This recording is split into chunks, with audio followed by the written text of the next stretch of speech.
ये जो क्वेश्चन है आपके सिलेबस के लिए बहुत इंपॉर्टेंट है।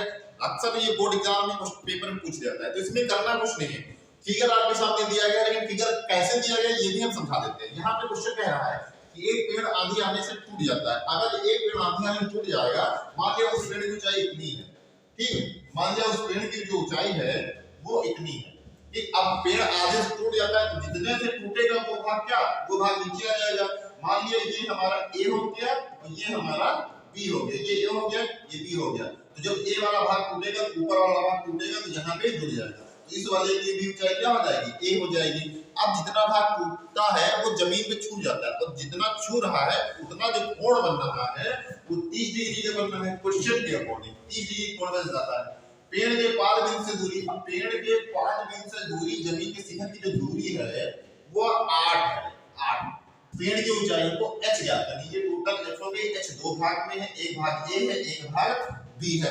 अब ये क्वेश्चन जो बना फिगर की तरह हो गया, ठीक। वहां पे फिगर नहीं दिया होगा, इस बात को ध्यान में रखना, फिगर खुद बना के चलना है। इसीलिए हमेशा ये मत सोचना कि फिगर दिया होगा, बहुत ही कम रेयर केस में फिगर देते हैं।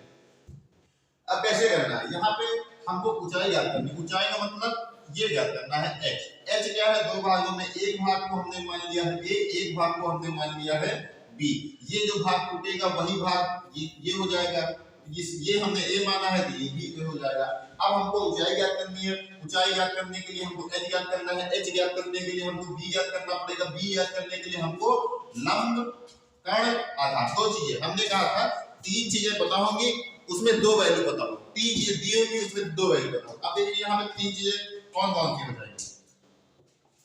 पहला तो हमको 30 पता है, 8 पता है, b ज्ञात कर लेंगे। तो यहाँ पे लंब और बटे आधार, तो हमें पता है त्रिभुज, ये त्रिभुज मान लेंगे। त्रिभुज कौन सा, ए बी ओ, त्रिभुज ए बी ओ से, बहुत ध्यान से समझना, त्रिभुज ए बी ओ से क्या हो जाएगा, tan थीटा, और tan थीटा बराबर क्या होता है, लंब बटे में आधार। लंब हमारा क्या है, AO है, और आधार हमारा क्या है, BO है। और अब वैल्यू रखेंगे, tan थीटा की वैल्यू कितनी है, 30 है, तो tan 30 हो जाएगा। AO की वैल्यू कितनी है, B है, और BO की वैल्यू कितनी है, 8 है। इतना हमें पता चल। अब tan 30 की वैल्यू कितनी होती है, tan 30 की जो वैल्यू होती है वो होती है 1/√3 और बराबर में है b/8। तो ये कितना हो जाएगा, ये हमारा हो जाएगा 8/√3 बराबर b। कभी भी बटे में रूट नहीं होता है, इसलिए √3 का ऊपर गुणा और √3 का नीचे गुणा और √3 का जब √3 से गुणा करेंगे तो यहाँ पे हो जाएगा हमारा 8/√3 बटे 3 बराबर b। ये हो गई b की वैल्यू, ठीक। अब हमको a की वैल्यू ज्ञात कर लेनी है, क्योंकि हमें b और a की वैल्यू दोनों पता होगी, तभी हमको h की वैल्यू पता चल जाएगी। क्योंकि h कितने भाग हैं, दो भाग हैं, एक भाग a है, एक भाग b है। अब देखिए यहाँ पे a बता, b पता हो गया, ठीक। अब अगर b पता हो गया, a कैसे निकालेंगे, यहाँ पे ध्यान में रखना कि a कैसे निकालेंगे। देखिए a है हमारा ये, b हमको पता चल गया, तो कर्ण बटे लंब या लंब बटे कर्ण किसमें होता है, साइन में। तो यहाँ पे त्रिभुज AOB से, त्रिभुज AOB से क्या लगाएंगे, अब साइन थीटा लगाएंगे। साइन थीटा बराबर लंब, लंब है AO बटे कर्ण, कर्ण है AB, और लंब बटे कर्ण। साइन थीटा की वैल्यू कितनी है, 30 है, साइन 30, लंब की वैल्यू AO, AO की वैल्यू क्या, B, B की वैल्यू हमने ज्ञात कर लिया क्या, 8/√3 बटे 3, और AB की वैल्यू कितनी है, AB की वैल्यू हमने मान यहाँ पे दिया गया है A, ठीक। इतना हमको पता लगा।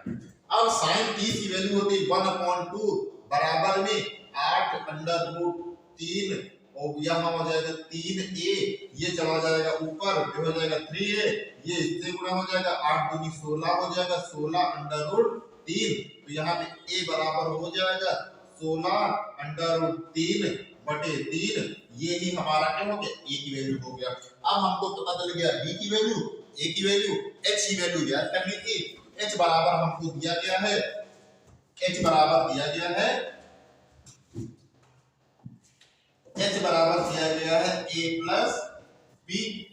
a की वैल्यू कितनी है, a की वैल्यू है 16/√3 बटे 3, प्लस b की वैल्यू है 8 अंडर रूट 3/3, और जब बेस बराबर होता है, अंश बराबर होता है, डिनोमिनेटर बराबर होता है, तो अंश जुड़ जाता है। तो यहाँ पे 16 और 8 कितना हो गया 24, दोनों में अंडर रूट 3 है तो 3 हो जाएगा, और दोनों में बटे 3 है तो 3 हो जाएगा, 8 3 24, तो 8 अंडर रूट 3 h की वैल्यू हो जाएगी। तो यहाँ पे h की जो वैल्यू है वो 8 अंडर रूट 3 है।